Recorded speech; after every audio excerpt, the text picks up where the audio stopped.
Hello everybody, welcome to Monday. Kind of a wild ride today. S&P 500 was down 0.9%, but it was up a lot at the beginning and continued up before about the middle of the day. Two companies, Pfizer and BioNTech, both got FDA approval for phase 3 trials, which is great news, and the market seemed to really like that.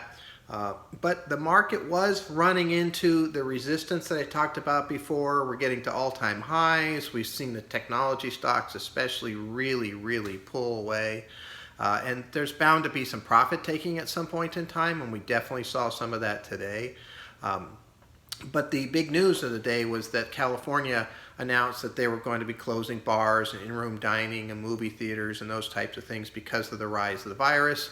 California is the 8th largest economy in the world, and so that was a concern.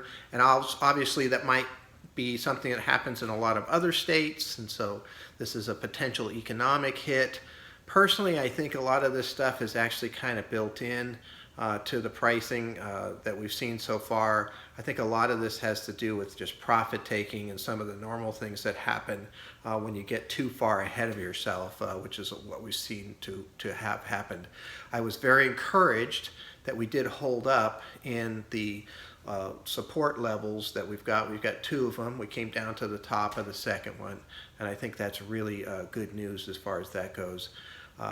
This is a really interesting day because we've got one side saying, hey, we got a vaccine that might be on the way, market's going up, and you got another side that's saying, hey, we're having to close down more things than we had previously opened because the virus is coming up. And so that's the market is kind of caught in the crosshairs there as far as that goes. And I think we're really seeing some of the increased volatility.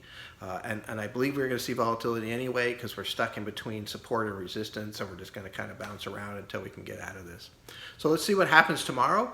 I think this is going to be really interesting time frame here to see how this market might move forward or not. Thank you.